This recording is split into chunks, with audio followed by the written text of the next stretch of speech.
What's going on, everybody? This is Jeff with Living in Arizona, and today we're going to touch on the subject of living off grid in Arizona, living off grid in Phoenix. And just in case you're wondering, if you're just here for the real quick answer, you're going to have to check the zoning requirements for that. But for the most part, it's going to be really challenging to live off grid, especially if you're in the metropolitan area. So if you're in a tract home like myself, the idea of living off the grid is just not realistic. And if you wanted to get that information, you can come on here to SRP's website. But before we kick this off, if you're new to living in Arizona, this channel here, or you're thinking about moving here, or you already live here and you just like to keep up beat with what's going on, you can subscribe to this channel. Let's go ahead and dial this in here. So, what is the electric grid? You know, the subject of living off grid, right? This is SRP's website, Salt River Project. They're the ones who handle most of your power and utility. According to them, the grid refers to the interconnected network that carry electricity from the power facilities where it is generated to the consumers who use it. Out here we have Palos Verdes nuclear power plant on the west side of Phoenix, over there by Bill Gates' smart city, right? Um, so this is that's what it basically means. It's you're not connected to the network of electrical transformers and other equipment, right? So people like to go full on solar. They'll get these battery packs that store the power, and they'll just use it. Well, we're coming into this era now where you'll be some of you might be like becoming your own little mini solar power plant and actually producing so much power that you're actually funneling it back into the grid. And that's kind of the idea behind renewable energy, right? So how is the grid evolving? The grid is transforming into a more interactive system by incorporating a class of technology that uses computer-based remote control and automation applications to enhance utility electricity delivery. Okay, so there is the grid is upgrading, right? The need for an updated grid. You can see. Anyway, so here's the deal here. So the future of the grid. I keep hearing talk of some people being able to live off grid as a result of solar. With solar rooftop, will there be less need for grid connection? The electric grid connection provides unique and valuable services. So they're saying it's good to be connected to the grid. It's also different from cell phones versus landlines, which some use as a comparison. It's true that more than 38% of landline consumers have now opted solely on cellular service. So many of you, well, me personally, and most of you, or some of you, actually don't have a landline anymore, right? By contrast, virtually all consumers that install distributed generation remain connected to the grid. So this is basically what they're saying is the idea of being off the grid in Phoenix it's a sticky subject because they're recommending that you be connected to the grid, but in a way it's mandated that you have to be connected to the grid. And so if we go over here to Maricopa County, I personally live in Pinal County, but if you live in Maricopa County, that's where the majority of the metro area of Phoenix is. Even though I'm in Metro Phoenix, Maricopa is predominantly where it's at. So I could go to the Pinal County website, but since most of you are going to be living in Phoenix, will end up in Maricopa. So Maricopa County recognizes the national importance of building a renewable energy portfolio and the opportunities for solar energy development present within our region. To facilitate this, Maricopa County created two programs related to solar energy: utility scale and distributed energy. Oh, wow. Distributed energy is itself separated into residential and commercial. So, uses essentially is the relationship between the energy production source and the utility customer's service connection that is the distinction. If the energy is being produced commercially on the line side of the utility customer's electrical meter, it is considered utility scale. If the energy is produced on the load side of the utility customer's electric meter, it is considered grid connected. Similarly, if the primary use of the property is the production of electrical power, then the special use permit IND3 zoning is required. If the electricity being generated on site is in support of some other allowed primary use also located on site, then it is considered an accessory use and is allowed by right in all zoning districts. So basically, if you're going to be fully functioning as a power source generator, you're going to have to be zoned for that. IND3 zoning is the way that I interpret that. Now, don't get me wrong, I am no lawyer, and that is a lot of foreign talk in there. Okay, like I'm not a legal man, so I don't know everything that I just read there, but that was basically what I was taking away from it. Is in order, it's like it's kind of like you got to have a license to be off the grid if you're looking to be off the grid. So, and I think it's called use permit IND3 zoning is required. So you guys can check into that if you're in Phoenix. Now, that's just for Phoenix, but if you're looking to move to Arizona and you want to know where some off-grid land is, it does exist. And you can go on Trovit, off-grid AZ land. You can see in northern Arizona and even out here in way east Phoenix, Florence, there is off-grid lifestyle here. Most of these places are either up north or kind of out in the boonies.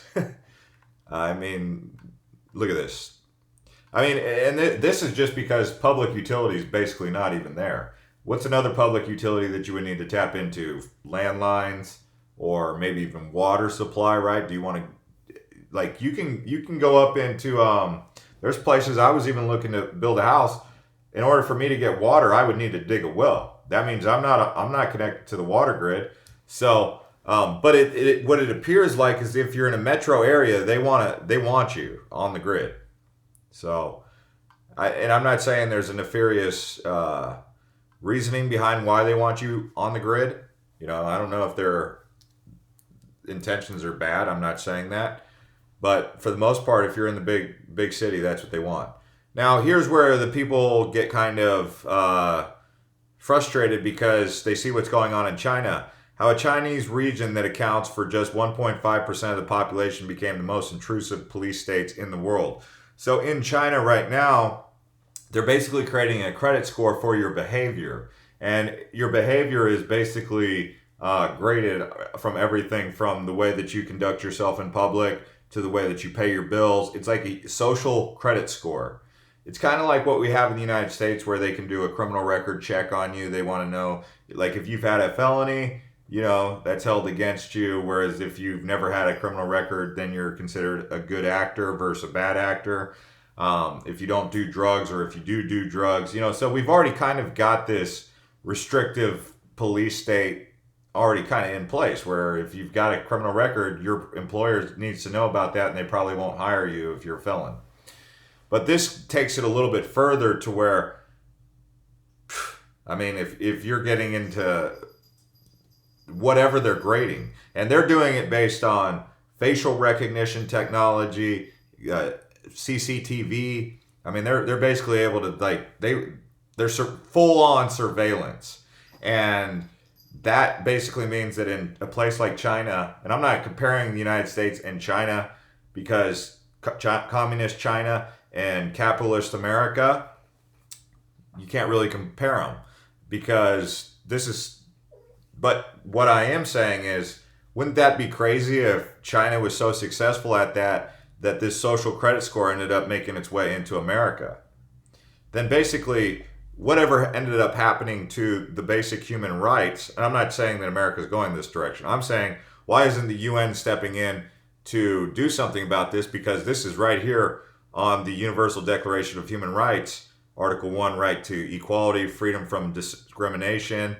I mean, is it discriminatory to discriminate for some of these things these social credit scores are going to be grading you on? Freedom from slavery, right to life, freedom from torture. Let's see here. There is one for, believe it or not, there is a basic human right for privacy. And here it is right here. Right to privacy is an element of various legal traditions to restrain governmental and private actions that threaten the privacy of individuals. So what I'm saying is I'm drawing a comparison here to your right to privacy could be your right to live off grid. And to be mandated to do that by zoning, it's like a loophole to get you to lose your privacy. Is it or is it not? I'm not a legal man. But, you know, these are the kind of conversations that people are having why we should fear China's emerging high-tech surveillance state. Obviously, this is not happening in the United States, so far as we know, but some people say the NSA. But what's the deal with why they want you on the grid so bad? Like, why is it that if I live in a tract home that I have to be plugged into the grid? Obviously, the answer is something that I have to agree with, and it makes sense, I guess. But if I just wanted to live off grid, I can't here where I live. Not to say I necessarily would need to, but if I just wanted to produce my own power and just live off whatever I produce with solar panels, I'd like to be able to do that. But I can't. Okay. In Hawaii also, I've been to places where they live off harvesting rainwater. And harvesting rainwater has been considered illegal in some places also. And some people do harvest rainwater in northern Arizona just like they live off grid. So, I mean, it is possible. You just got to go to the rural areas. But you guys have been asking me what's up with the off-grid scene in Arizona. So now you're getting an idea of what's going on. But here on their website, Blake Law Firm, they're accident lawyers in Phoenix. You can get this idea of invasion of privacy, intrusion, and kind of some of your rights. You can go on their website, talk to any lawyer about your rights regarding this. And I'm not here to create controversy. I'm just here to be an intermediary between what you guys are concerned about, what the legality is behind it, and I'm just reporting both sides, right? So if you wanted to live off grid, best places in the USA, you got to consider climate, water, laws, taxes, zoning, land price, timber and rock. So best places to live off grid in US, Northern Arizona makes the list. That's on there. Cheap land, mild climates, and some trees. California is even on the list. Colorado, Florida, Maine, Montana, Oregon. Okay. So, of these, here is my list of the top 5 best places to live off-grid in the U.S. This is the guy who wrote the article, offgridworld.com. Check out his website, or her website. I don't know. Florida, Colorado, California, Maine, Vermont. I'm surprised they didn't mention Hawaii. The reason I thought that Hawaii was a really good place to live off-grid was because the rainwater and things just grow kind of naturally there. Looks like my little thing here stopped. Anyways, guys, thanks for watching, and we'll see you guys next time.